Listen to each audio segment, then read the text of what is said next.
Hello everyone, this is Cobalt. Today I'm going to be discussing which platform fighters have the best mechanics, tech, and why each of them function well in their respective games. This isn't going to be me saying that Super Smash Bros. Melee is the best fighting game out there because of X, Y, and Z, but I wanted to more so create a Frankenstein's monster of sorts, of a fighting game that incorporates the best mechanical applications of multiple platform fighters and puts them all together at once to create the perfect hypothetical platform fighting game and removes as many of the negatives as possible.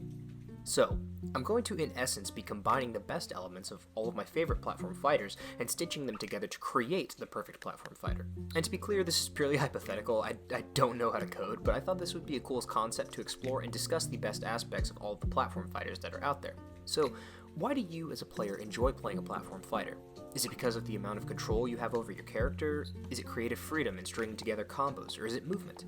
Well, I hope to merge all of these elements together to create this game. Platform fighting communities are largely divided amongst one another with very little overlap. This makes sense because they're obviously different games, however that doesn't mean that there aren't things that we can learn from other fighting games that can benefit your gameplay in others, as well as techniques in one game that can be really useful or fun in another. Neutral, patience, punish options can help you to transfer skills from one game to another. Uncle Iroh puts this best in perspective for me. Why are you telling me these things? It is important to draw wisdom from many different places. If we take it from only one place, it becomes rigid and stale. Understanding others, the other elements, and the other nations will help you become whole. Let's look at Wizrobe, who is a phenomenal Melee player, but is crazy good at every Smash game. He made top 8 at Smash and Splash with Wolf while barely playing the game. The skills that you acquire from one game can be used in another, whether that be patience, neutral, or tech skill. Well, Cobalt, that makes sense. He's a Smash player. It makes sense he's good at multiple games. Well, first of all, no. They're insanely different games in terms of mechanical options and movement. Second, okay then, let's take your point into account. Let's take a look at Sandstorm. He's the best Brawlhalla player in the world and also insanely good at Super Smash Bros. He took Tweak, who was ranked 3rd on the global power rankings at the time, to Game 5 at Low Tier City in 2019. He's really good at both, and while they're vastly different games, that doesn't mean that things don't transfer over. Anyway, the games that I'll be considering for this analysis are every game from the Super Smash Bros. Franchise, Rivals of Aether, Brawlhalla, and PlayStation All-Stars Battle Royale. Sorry, I'm kidding. Absolutely not. Additionally, this won't be including games like Street Fighter or Mortal Kombat, obviously, since they're traditional fighting games and not platform fighters. I'll probably take a couple of mechanics from the newly released Nickelodeon All-Star Brawl into account as well, since that dropped recently.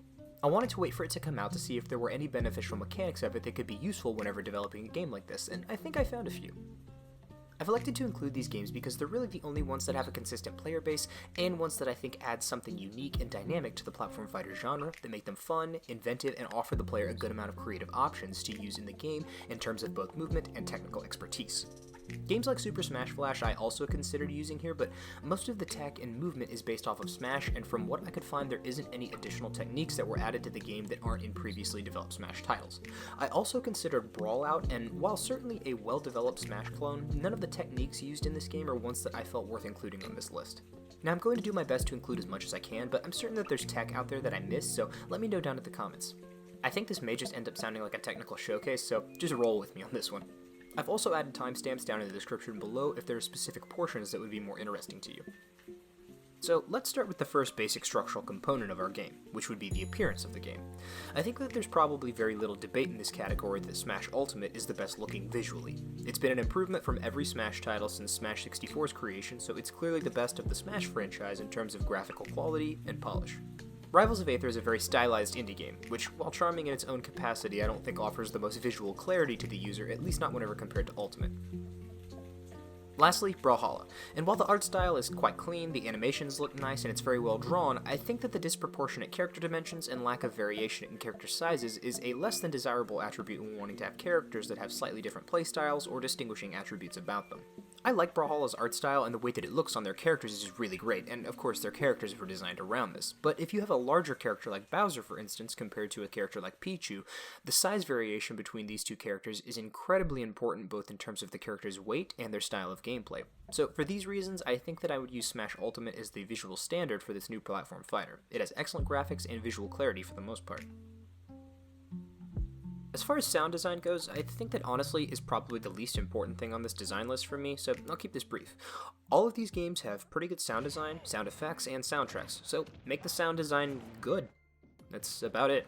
I think Ultimate probably has the best of this, so we'll go with that. They have large variations in audio depending on the attack type and knockback, and vary based on the character and on the moveset. Additionally, the diversity of soundtracks on Ultimate's song list is immaculate, proudly displaying a large selection of soundtracks from hugely popular franchises and supplemental tracks from games like Persona 5 and Undertale. But I'd love to include music tracks from loads of more popular games as well as an homage to them, including other platform fighters. Next up is where our fighters will actually be doing the fighting, the stage set. So for this game, I'm gearing this 100% towards a competitive environment, so this will be only incorporating stages that would be competitively legal and viable in a tournament setting. I actually think this is one aspect that Brawlhalla and Rivals have that is better than Smash. There's a set stage list that's available for competitive play, and within that game there is a ban phase. They have this in Melee and Project M and Project Plus as well, but both of these aren't in the base game and they're done through mods, so I think that it would be a worthy addition. I suppose that fits more into the user interface than stages, but I'm going to leave it here. Between Brawlhalla, Rivals, and the multiple Smash titles, I'm sure there would be plenty of stages to choose from that would be healthy for the competitive scene. There are loads of variations in terms of blast zone size, stage length, and platform locations. I think no transforming stages should be present in a competitive environment, so no transforming PS2 on here. I think that a stage list of between 6 to 8 stages would offer enough variety to the competitive metagame without limiting the selection too greatly. Most of the games I'm using have around this number of stages, some a little more or less, but I think in general this would work just fine. The platforms on these stages should be easy to fall through as well. In Ultimate, a lot of the platforms feel sticky, for lack of a better word, and I think that having platforms that are easy to get through and have a small threshold for downward movement would be healthy for the game's movement options. Additionally, ledges should also be relatively easy to get off of as well. In terms of characters, honestly, I don't really care who would be included in the game. It could be every character that you ever wanted, honestly. It doesn't matter. The important thing would be the viability of usable characters in the game and the variety of playstyles. Let's take Ultimate, for instance. People win with such a large variety of characters that it makes learning the matchup spreads uneven, inconsistent, and not good for the competitive meta, in my opinion. In games like Melee, there are only a few competitively viable characters, which makes the players able to focus and hone in on the small group of competitively viable characters that they have to deal with in a competitive setting. Some may argue that this reduces the player's choice for which characters to use, but for a competitive standpoint, I don't really care.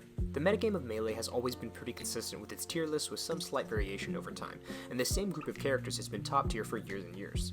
In Ultimate and Brawlhalla, character viability changes on a dime thanks to patch updates, which is fine because bug fixes are necessary, but constantly changing characters makes things challenging and inconsistent. That's one reason that Melee has come so far, is that the metagame has evolved around the previously existing game, as opposed to the game evolving around the meta based on results. So I would suggest a smaller cast of characters that display good variety while maintaining a small enough cast to be able to get consistent practice with all of the characters. I think that Rivals of Aether does this incredibly well. They only have 14 available characters, with 4 more being added shortly, with a variety of distinct and unique mechanics with each character. With a game like Ultimate, it's hard to get practiced against good players of certain characters, especially given Nintendo's terrible online service. How many of you know a good Richter main? How many of you know a good Banjo, or Yoshi, or Olimar? It's just too difficult and time-consuming to get matchup experience for such a large range, and let's say you knew good players of every character. There are over 80 characters currently, and the last one just finished. Practicing that many matchups is insane. Even Smash 4 had a lot of relevant matchups, and there was loads I didn't know even after playing the game competitively for 4 years.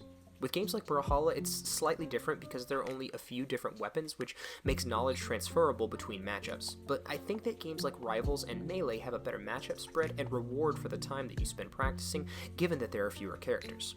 It's also good to have a meta that isn't just rock, paper, scissors with balanced fighters with pretty even matchup spreads that are based on how players perform in neutral and not how the character has a distinct advantage over another. Each character should have counterplay, and that counterplay shouldn't just be picking a different character. Could be spacing differently, mixing up your timing. All of those are acceptable methods of effectively implementing counterplay, but if the answer is to ever not interact for long periods of time, you've done something terribly wrong. The character archetypes here are relevant as well. In this figure, you can see a general trend of the character breakdowns, and I know that this isn't exactly a well-respected chart in the competitive community for Ultimate, but it illustrates my point. There are different types of playstyles for every character, and each relies on different tools. In Melee, for instance, the Spaceys, Fox, and Falco rely heavily on fast-paced combo game and applying large amounts of heavy shield pressure. Jigglypuff excels when played patiently and effectively edgeguarding opponents or getting reads or confirms into rest. Marth has an excellent grab game and range and gets a huge amount off of juggles and combos really well, not to mention his disjoints and tipper mechanics. All of these characters have different strengths and weaknesses, as all the fighters do. They have different methods of getting in on their opponents and different methods of inflicting punishes and combos. I think that this is incredibly important in platform fighters, as it allows the characters to reflect the methodology and mentality of the player. If you enjoy playing a fast-paced, highly aggressive playstyle, then pick a character that suits that. Additionally, that's one of the things that I appreciate about Rivals of Aether is that each character fits into an archetype that distinguishes them from their peers, and it's quite apparent that they do. I like the style that Rivals takes with this, and I think that some mix between Melee and Rivals would function well in terms of character archetype and selection. Additionally, one thing that I enjoy about Rivals is that there isn't much of a camping gameplay strategy, at least from what I've seen. I want a game that rewards engaging with the opponent. Not at all times, mind you, but that doesn't reward you every time for selecting defensive options. And I think that that's something that Brawlhalla and certain iterations of Smash Bros., specifically Brawl with the exception of Meta Knight, and aspects of Smash 4 tend to do because they rewarded defensive options in terms of roles. I want this game to encourage interactions, aggressive playstyles, and performing combos. I don't want to say that characters with defensive options are bad or that they wouldn't have a place in this game, but that there would just be some way that the passive playstyles are less effective, and that's just my personal taste. Now, some people really enjoy those, and don't get me wrong, I use a bait and punish playstyle at points too to outspace my opponents and punish their whiffed options. I just don't want the entirety of the metagame to revolve around a defensive playstyle. I think that it's good to have rushdown characters, zone breakers, grapplers, and a variety of playstyles.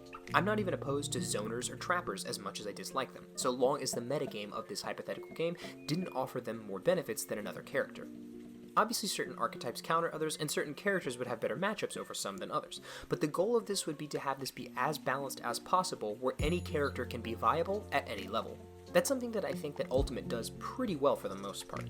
There are very few characters in this game that are completely unviable at a respectable level of competitive play, and there's a reasonable consensus that the game is balanced rather well given its size. The goal for this game would be to have a well-balanced game on a smaller scale than Ultimate in a similar fashion to Melee and Rivals of Aether. Don't make defensive options the be-all end-all like in Smash 4, spot dodging in Ultimate, or slow-paced or campy gameplay of Brawl, or potentially passive nature of Brawlhalla. That's one thing that I enjoyed so much about watching games like Rivals or Melee. The fast-paced nature of the game means that a single combo could lead to a stock and the entire matches could last just a few minutes. I personally enjoy highly aggressive and engaging gameplay, so for this game I'm going to pick my personal favorite video game characters to include in this game. Hollow Knight from the game of the same name, Sly Cooper from the Sly Cooper franchise, Marshadow from Pokemon, Lucario, also from Pokemon, Little Mac from Punch-Out, Falco from Star Fox, Genji from Overwatch, Zagreus from Hades, Skull Kid from The Legend of Zelda, and Zero from Katana Zero. I'd probably add another 5 to 10 characters to this list, but for now this illustrates my point. Post your list of characters that you want most in a fighting game down below in the comments. I'm curious to see what everybody's list of fighters would be. Now, onto the fundamental mechanics of the game. So, when you're playing a platform fighter, or any game for that matter, what's the most important aspect of the gameplay for you? Is it the effects? Is it the spectacle? I'd argue that the most important thing is your character doing exactly what you want them to, exactly when you want them to. In platform fighters, this comes in the form of freedom of movement. The key to a good platform fighter is movement.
why games like Melee are so well known for their options whenever it comes to this. Wave dashing, ledge canceling, L canceling, all of these serve to enhance the character's movement and offer the player more control over their character, and this is also the reason that I don't like Ultimate as much as some of the other Smash titles, specifically Melee and Smash 4, because while the speed and combo game is very fluid, the movement options are significantly more limited than in previous titles. The best thing is giving the player as much freedom of movement and control of their character as you can.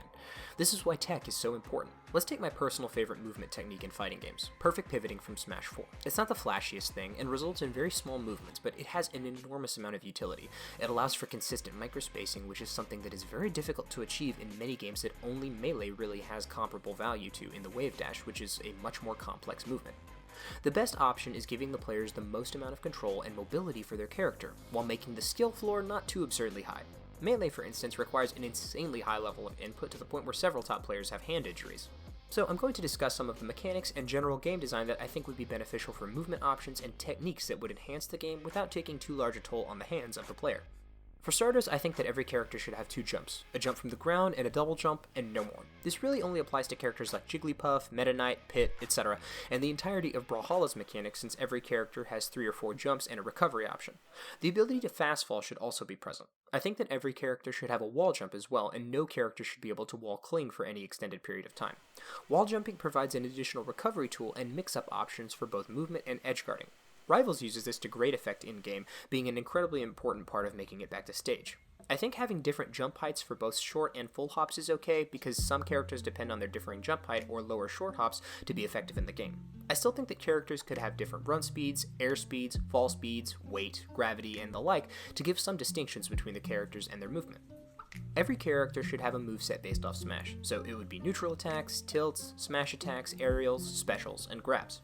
I like this moveset selection since it gives a large amount of variety to the options the player can convert into. This additionally includes auto-canceling aerials, which eliminates the end lag of landing aerials if performed at the correct time, which is present in all Smash titles and in Rivals.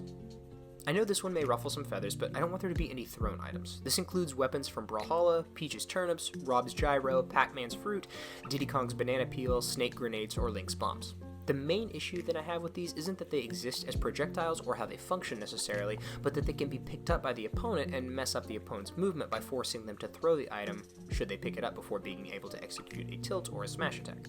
Brawlhalla weapon throw functions slightly differently, but I also think that they aren't good for the game. To be clear, I don't want to remove projectiles from the game, simply thrown items that are capable of being picked up multiple times, or making them not able to be picked up by the opponent would also be an acceptable substitution. I know that certain characters use these very heavily in their gameplay, and please feel free to leave counter-arguments in the comments. It's just not something that I personally enjoy about the platform fighter genre. I think that ledge mechanics should also be included in this game. This is something that both Rivals and Brawlhalla chose to remove from the games for a variety of reasons. Brawlhalla supplements this with the addition of multiple jumps and lengthy wall cling animations that it offers to the characters. Rivals forces the use of creative options to get back on stage, being smart about your recovery and using your wall jump to effectively return to the stage. I think that both Ultimate and Smash 4 have solid ledge mechanics thanks to ledge trumping, allowing you to force your opponent off ledge for an edge guard, and not restoring invincibility if you release your ledge and re-grab, and a mechanic that I think should be included. In Smash and Rivals, there is an ability to cancel your momentum when launched into a wall or the ground. This is called a tech. This is an incredibly useful mechanic that improves your survivability by preventing stage spikes or preventing conversions off of attacks that send you into the ground and pop you up. Throughout the history of Smash, the mechanics of this have shifted slightly, but the premise remains, and I think that you should be able to tech at any damage threshold should you time it correctly no matter what. In Ultimate, there's a certain knockback threshold that prevents you from teching if it's high enough, and in Smash 4, there are some untechable circumstances as well, so I would just allow players to tech at any time, given that they have the skill to do so. Next up is directional influence. DI is a staple part of surviving attacks in the Smash franchise with the exception of 64. It's essentially the impact that the recipient of an attack has on their trajectory after being hit. If you DI correctly by moving your stick in a way that counters the momentum received from the receiving attack during the freeze frames of the move, you can survive attacks much later than if you hadn't DI'd, getting you the most out of your stocks, and I think that this is a good aspect of the game. There's additionally Smash Directional Influence, or SDI for short. SDI allows players to influence the effect of multi-hits on their positions specifically during hit lag. This allows you to potentially escape multi-hit moves or drag downs. This can improve your ability to get out of things like Nest PK Fire or Fox Up Air in Melee. SDI is a really useful technique that exists in varying amounts in the Smash games. Ultimate has by far the lowest effectiveness of SDI, and it shows in a lot of ways, but I think it's a good mechanic that offers you better control over your character whenever they're in disadvantage, and it should be included as a mechanic from one of the previous Smash titles. Move scaling is another mechanic that exists in the Smash franchise, which I think is beneficial since it discourages repetitive move use, which I think could be helpful in certain situations. Anyway, I think that it's a solid mechanic that can be useful and should be applied the way that it does in Smash, with the exception of Ultimate, since Ultimate adds stale move negation if the move hits the shield.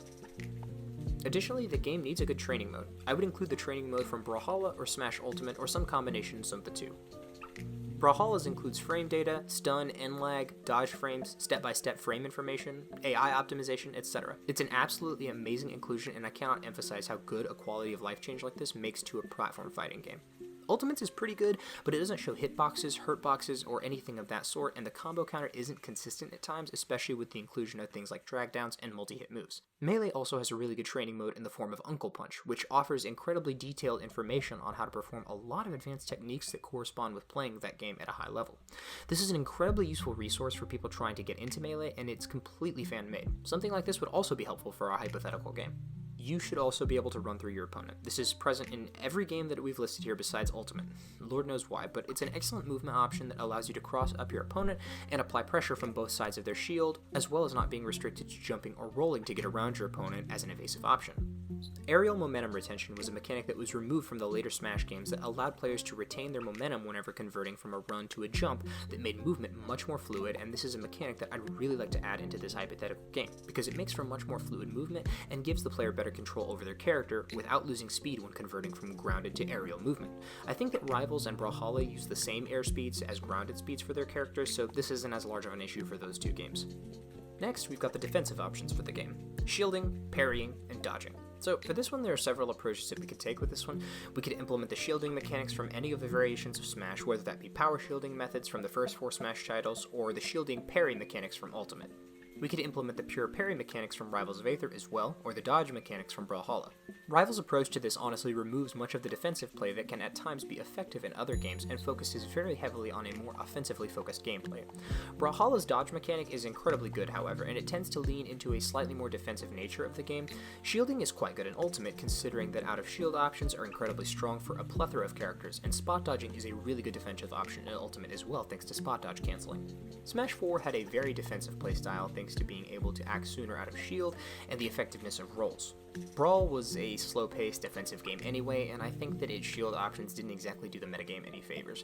I think that Melee's shield options, rolls, and spot dodges probably have the best of these, since you can't rely on them as frequently as you can in other games, and power shielding is an effective option for both parrying attacks and projectiles, which I think is a beneficial quality to have that offers non-zoner characters the ability to prevent getting camped out as easily. I think that this is similar to Rivals in a lot of ways, and something that Rivals does quite well. I've never been bored watching either of these two games. I also think that grabs are a good addition to the game and offer more mix-up, so those will be included as well the same way they are in Smash titles. And one additional thing that I like about the shielding mechanics of Smash whenever compared to Rivals or Brawlhalla is that it offers you the option of grabbing the opponent if they're waiting in shield, and it allows you to apply pressure close up to your opponent and to their shield. This varies from the other two. In Brawlhalla, you don't really apply pressure with attacks as much, but more so waiting for punish options and spacing. I guess you can apply pressure with some signatures, like a lot of people do, but this isn't how it's played at the highest competitive level. In Rivals, creating pressure is a combination of either projectiles or good aerial spacing, and not that the other games don't include that as well, but it's more necessary in Rivals than in others. As I said earlier, I want this game to have aggressive playstyles with defensive options that aren't as rewarding as offensive ones. That's why I think shielding would be the best choice, and I also want to avoid characters that encourage a lack of interaction with one another, one whose optimal playstyle is to quite literally avoid interacting with the opponent as much as possible and to camp the opponents out, because it's not fun to deal with and it's not engaging gameplay mechanics. Jab locking is also possible in every Smash title after Melee and occurs whenever the opponent misses a tech when falling to the ground. If they miss their tech, low knockback moves such as jabs, specials, or one of the weaker hits on multi-hit moves will lock the opponent, delaying their get-up and either forcing a neutral get-up like in Brawl or Smash 4, or putting them into a delayed tech chase situation like in Smash Ultimate. I think that how this is implemented in Ultimate is a sufficient way to utilize it in this game, since it doesn't offer too large a reward to the attacker, but still some reward to them for the opponent missing their tech. Tripping will also not be included in any capacity via walking or any attacks. The same is true as well of burying mechanics, which would not be included because I hate both of them. The next thing that I want to discuss is a factor that has been much more prevalent in Smash lately. I don't want there to be any quote-unquote gimmicks in this game. Now, we can argue about what a gimmick is and what that means, but to me it's if any technique or attack that is essentially a win button or a mechanic that offers mid-game power-ups to a character. This includes things like Jigglypuff's Rest, Terry Go, Joker Arsene, Bayonetta Witch Time, Cloud Limit, Lucario Aura, Wario Waft, Sephiroth One Wing Angel, Hero Thwack, etc., and even as a Little Mac main, no KO Punch. I'm strictly talking about specific mechanics that are designed as comeback factors. The goal of this game is to breed a consistent platform fighter with a beautiful array of movement options that allow the player full control of their character and an unmitigated freedom of movement. And I think that moves like these make things more inconsistent thanks to the ridiculous comeback potential that these characters have thanks to them. Now, I don't want to be misconstrued here. I think that they're fine where they are in Ultimate or in previous Smash titles, especially given how characters like Jigglypuff revolve around Mest in Melee and Little Mac revolving around KO Punch. However, I think that they bring to the table a form of inconsistency for the game from a competitive standpoint due to one instance of neutral exchange deciding the result of the match in a way that's merely a single hit. Speaking of inconsistency, that also includes RNG in any form. So Game & Watch Judgment, Luigi Green Missile, Peach Turnip, Hero, everything, or other characters' chance of tripping whenever using certain tilts. And just for clarity, Hero is the only one of these that I don't like in Ultimate considering the abundance of RNG on his kit. You should know exactly what a move will do whenever it hits you or when you're hitting your opponent, and there should be no ambiguity about it. It should also be able to accommodate for every controller type. This includes, but is not limited to, GameCube controllers, Switch Pro controllers, PS4 or PS5 controllers, Xbox, hitboxes or Smashboxes, or mouse and keyboard, as well as free button mapping. Finally, the online. The netcode for most fighting games nowadays is really bad, looking at you Ultimate, but rivals Brawlhalla and Melee on Slippy have impeccable netcode that makes online matches usually really good. Anything but Smash Ultimate Online, for the love of God, would be fine for this game. The ability to have competitive matches online from the comfort of your own home is a great thing, and I think it offers the best ability to train with others. Now, we get into the true meat of this video, the tech. Tech in a fighting game can be used to describe two things, both the canceling of attacks like in the traditional fighting games and canceling of momentum in Smash titles. It can also be used to refer to advanced techniques, like wave dashing in Melee. So when I discussed movement of characters earlier, the tech is primarily what influences the movement capability. There's a lot of techniques that I will discuss during this section, and this will basically be a list of techniques that I find interesting or valuable for inclusion into our hypothetical game. Tech is the seasoning to any good fighting game. It's what gives its variety and some unexpected changes to make it stand apart from other games. Some tech is intentional, added in by the game developers to create intricate and exciting options for the players to utilize, like in Brawlhalla, which works very well. But some is discovered. Some metagames have been built around this tech. Melee is a prime example of this, and it has some of the most unique and intricate gameplay of the platform fighter genre. There are so many intricate things about all of these games that makes their neutral end gameplay enjoyable, so let's figure out which ones we want to add in ours. I'll start with Smash 64 and Melee, the first true platform fighter and arguably the most influential one in the competitive scene. I honestly am not super informed about all their inner workings of the tech behind both of these games since I've never played them competitively, so I'm sure that I've probably missed some of the techniques that are used in the competitive metagame, but I looked through several resources, so I hope I covered everything. And if there's any tech that you think that I've missed or should include, please let me know down in the comments. In 64, a lot of the techniques that were used transitioned into Melee, so I'll just talk about them together, though Melee tech is much more intricate than the tech in Smash 64.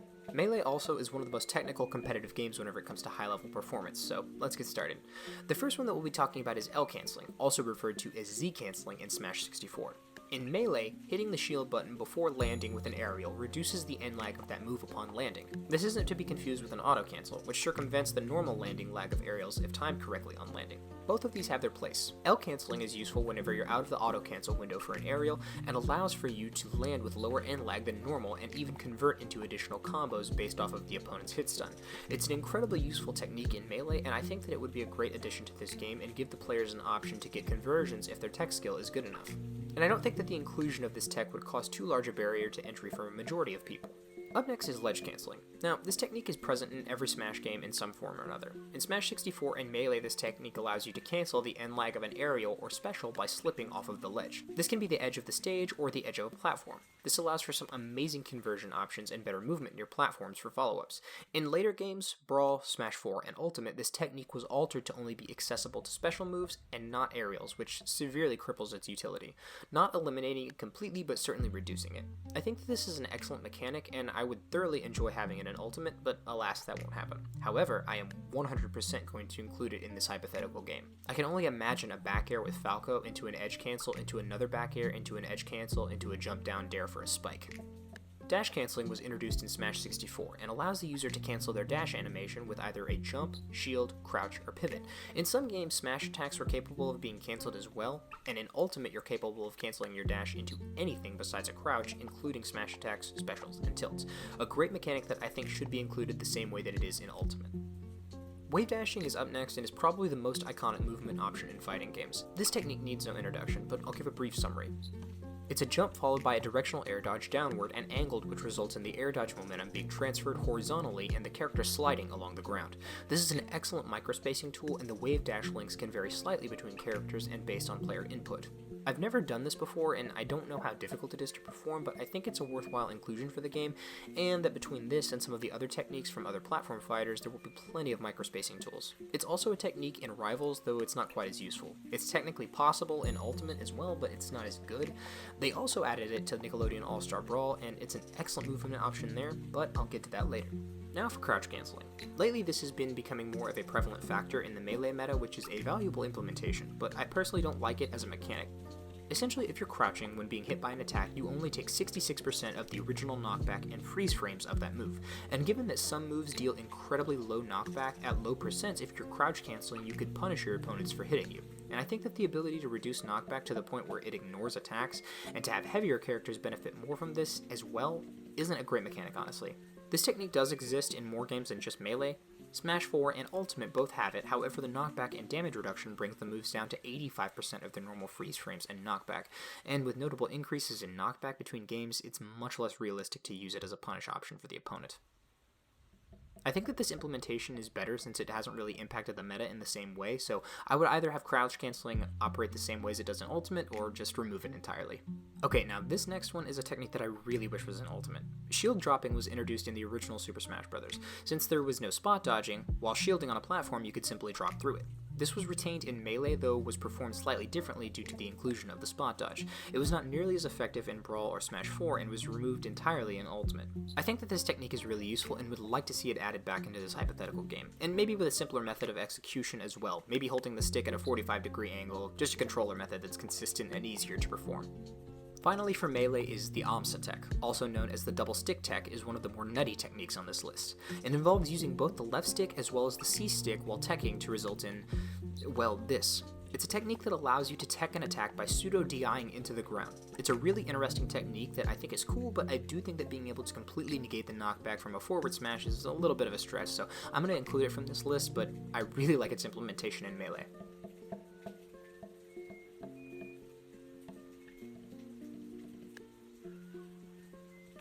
Up next is the next Super Smash Bros. Installation, which by many, including myself, is the least competitive of the entire franchise. Still a fun game, and my god, the Subspace Emissary is absolutely amazing, but from a competitive standpoint, well, not so much. Firstly, I want to discuss 3 pieces of different tech that are often confused and mixed up. Those techniques are B reversing, turnaround B, and lastly, the wave bounce. I'm going to start with turnaround B, which has been present in the Smash series since the original Super Smash Bros. And is often confused with B reversing. A turnaround B is purely reversing the direction of your special move, which prior to Ultimate could only be done in the air and is performed by flicking the control stick in the opposite direction and tapping the special move. Next is B reverse, which in addition to changing the direction of your character, also reverses the momentum of your character. It's useful for switching up momentum without losing any of it by changing your direction. If used well, it can also be used to mix up your landing options and evade attempts at juggling. It's performed opposite of the turnaround B by pressing the special button and flicking the direction in the opposite way immediately after. Lastly of these 3 is the wave bounce. The wave bounce is what you get when you combine the turnaround B and the B reverse, which results in a reverse of momentum without a change in direction. The wave bounce is by far the most difficult of the three in terms of both inputs and timing, but I think that all three of them offer interesting and unique mix-up options that offer player valuable movement options for their characters, so I would like all three of these included in this game. Dash Attack Cancel Up Smash, or DACUS for short, is up next. This technique allows the player to, well, cancel their dash attack with an up smash. It cancels the dash attack while retaining its momentum, allowing for a slide charging up smash similar to a slide charge in Brawlhalla. This doesn't slide off the ledge in the same capacity, however. This additionally works with certain characters to perform the Gatling combo where the dash attack comes out and then the up smash comes out, allowing both of the moves to hit for more damage, which is especially effective if the character has a fast dash attack with good frame data. Reverse Aerial Rush was introduced in Brawl as well. Often referred to as RAR, this is a method where during a full run you can perform a back aerial in the same direction that you are traveling. It's done by flicking your stick in the opposite direction, jumping and flicking the stick in the original direction you were traveling, and hitting attack. It's a great tool for an approaching back air, especially if your character's back air is a kill option. A very common technique used in the Smash franchise these days and a really great mechanic to include. And finally, from Brawl, jab canceling. It was introduced in Brawl, but subsequently was used in later titles. This was a mechanic that allowed you to cancel your multi-hit neutral attacks into other moves. This was a very potent strategy in Brawl, Smash 4, as well as Rivals of Aether, though it was removed in Smash Ultimate. It's implemented slightly differently in each of these games. I think that the iteration of it present in Rivals of Aether is actually the best of them, or maybe Smash 4. In Rivals, you're capable of canceling either Neutral 1 or Neutral 2 into any of your tilts. It functions similarly to Smash 4 that allows you to do basically the same thing, just not every character has a multi-hit neutral attack. I think that implementing it this way would offer some effective and fun conversion options.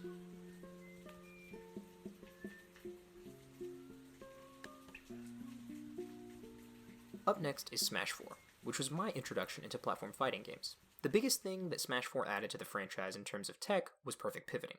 This technique allows players to move their character backward while facing the same direction with no lag. It's an absolutely phenomenal tool for microspacing and positioning your character better along the stage and against your opponent.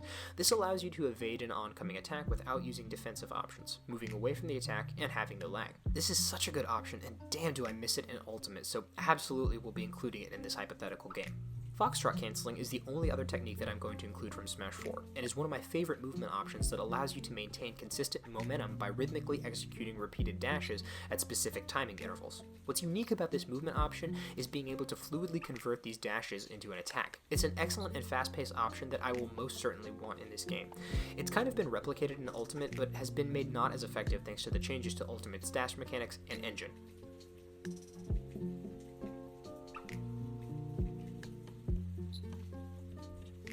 The most ambitious addition to the Smash franchise is next. Ultimate incorporated a vast amount of gameplay changes as well as some unique tech. Spot dodge canceling in Ultimate allows you to cancel your spot dodge 5 frames early with an attack, making punishing after a spot dodge a very effective option. Spot dodge is the primary defensive option used in Ultimate since they're harder to punish without a read or conditioning.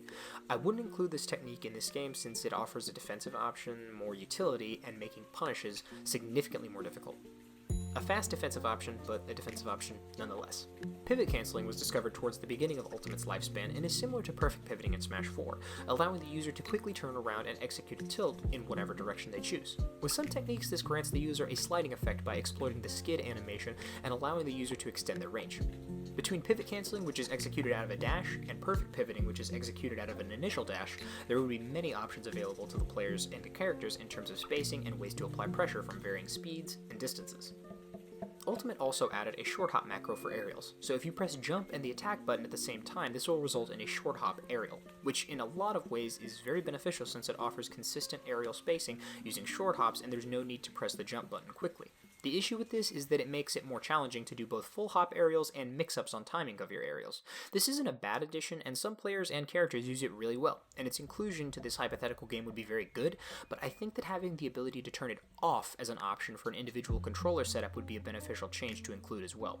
This is something that the Ultimate community has been asking for a long time. Attack canceling is a byproduct of this short hop macro, and is a technique that requires a special controller setup and button pressing which abuses the macro to allow for rapid short hop aerials in specific directions or momentum. If the short hop macro is included, then this would be as well by default, which is fine. I've got no problem with it, though I don't think that too many people make use of it nowadays.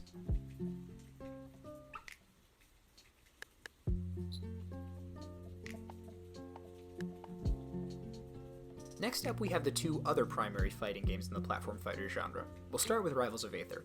In Rivals, there's a technique called hit falling. It functions in a similar way to L canceling does in Melee, allowing you to fast fall during hit pause and cancel your momentum and end lag. Now, I'm no expert in Rivals and honestly couldn't find a lot of information about this technique, so I could be wrong about this, but from what I've observed, it only works if your aerial makes contact with the opponent, considering that you need to be in hit pause for this technique to work.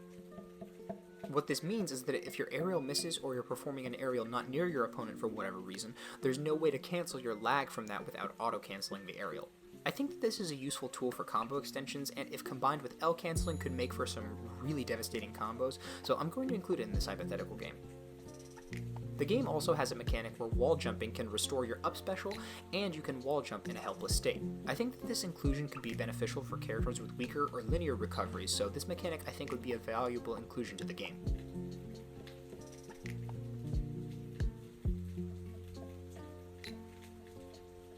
Next is Brawlhalla. In Brawlhalla, there are several techniques that help to distinguish this game from its predecessors, and some I'd like to include in this game. The most obvious one of these is the use of gravity canceling. This technique allows a player to perform a neutral air dodge followed by any of their grounded options, whether that be a light attack, or a heavy attack, or a signature. I think additionally that this provides a large amount of mix-up options for players to use, and coming off of fast tilt attacks from many Smash characters or Smash attacks, I think that this mechanic would be a beneficial addition to a Smash-like fighter and create new opportunities for stringing together combos, chasing opponents down, or edgeguarding with large disjointed Smash attacks. The next tech that they have I'd like to talk about is called slide charging. This involves charging a heavy attack or signature when performing a dash forward, allowing you to charge a strong attack as you're descending off the stage, which makes for some really effective edge guarding or early kills. Additionally, your horizontal momentum is cancelled during this technique as you fall. I like this mechanic a lot in Brawlhalla, but here's where I begin to get conflicted about its inclusion. In Super Smash Bros. Brawl, there is a slightly similar mechanic called Dacus that I discussed earlier, or dash attack cancelled up smash, which functions in a kind of similar manner. In Smash, there's a shield as opposed to a dash button, so using this technique the way that it's used in Brawlhalla wouldn't be possible in Smash, considering the movement options are so different. You could do a dash attack cancelled smash attack that would slide off stage, but then that would kind of remove the ledge since you have just a dash attack off of it. So for this reason, I'm going to exclude this technique from this new game, and really you can just fall and replicate it with gravity cancelling. There are plenty of other techniques and game mechanics from Brawlhalla, such as having more than 2 jumps, recovery, and weapons, but I won't be including that weapon mechanic in this game since it offers every character a thrown item and something that I personally don't like about the game. So the only thing that I'll be adding from Brawlhalla will be gravity cancelling.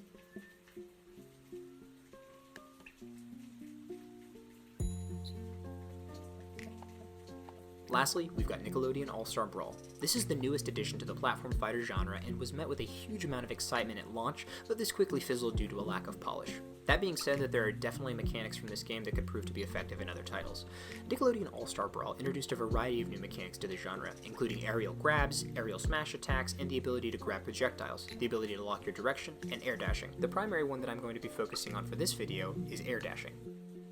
On the topic of movement, there is also air dashes. Air dashes grant no invincibility, but are fully actionable after the fact. You only get 1 per air time. However, the downwards air dashes are a lot more unique. They are significantly faster, and are actionable into any attack. By utilizing downwards air dashes, you can wave land. And if you can wave land, you can wave dash. Wave dashing from this game seems like a better alternative to Melee to do easier implementation thanks to the air dash mechanic greatly simplifying the process and the positioning significantly easier to perform on virtually every controller. So I'm actually going to be incorporating this method of wave dashing along with the air dashing mechanic. However, what I would do is keep directional air dodging and neutral air dodging unless you're dodging down or diagonally down, which would be the air dash. This would still allow the player to directionally air dodge up, left, or right, neutral air dodge to convert into gravity cancelling, and then air dodging down or diagonally down would result in an air dash to implement wave dashing.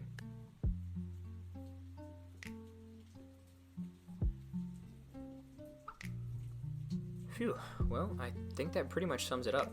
This hypothetical game includes a lot of my favorite aspects from the platform fighters that I really enjoy, and would be ripe with some absolutely insane movement capabilities. With a game like this, there would be no limit to the options that you could have. A beautiful combination of movement, mechanics, and tech that give the player the optimal amount of control over their character.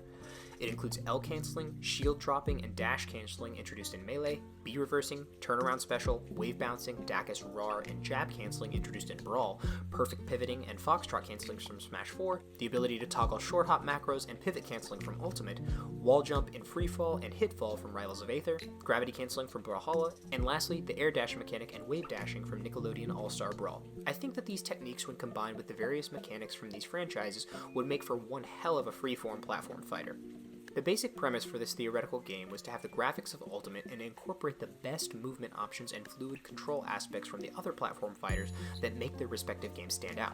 The amount of movements, mix-ups, and options that you would have based on these techniques is insane and would offer the player an effective option for every situation when it comes to reducing end lag, microspacing, punishes, and follow-up opportunities. I think that each of these mechanics offers something unique and advantageous to their respective game, and their incorporation into our hypothetical platform fighter would certainly be a beneficial inclusion. I'm not gonna lie, I think this may be a bit bloated in terms of techniques and mechanics. It may be too much and offer too many options to the player. I don't know, but either way, it's fun to theorize and think about the potential of bringing all of these games together. I would personally love to be able to do a jab cancel into a tilt, into a ledge canceled aerial, into a gravity canceled smash attack, and then a wall jump for an edge guard, and just keep pushing the limits of what this game would be capable of. If anyone is interested in making this, you have my full blessing to do so, and I wish you the best of luck. Feel free to contact me if you want to do theory crafting or discuss the game mechanics or techniques. Thank you guys so much for watching this video and letting me theory craft with you. Hope you guys enjoyed it. This is a video that I've been thinking about for a long time, thinking about the options and changes that could be made to Smash Ultimate to make it a better game, and some of the mechanics that I missed from Smash 4 were my primary reasons for wanting to make this video. I think that Ultimate is a great game. I think that Smash 4 was a great game. Melee is a great game.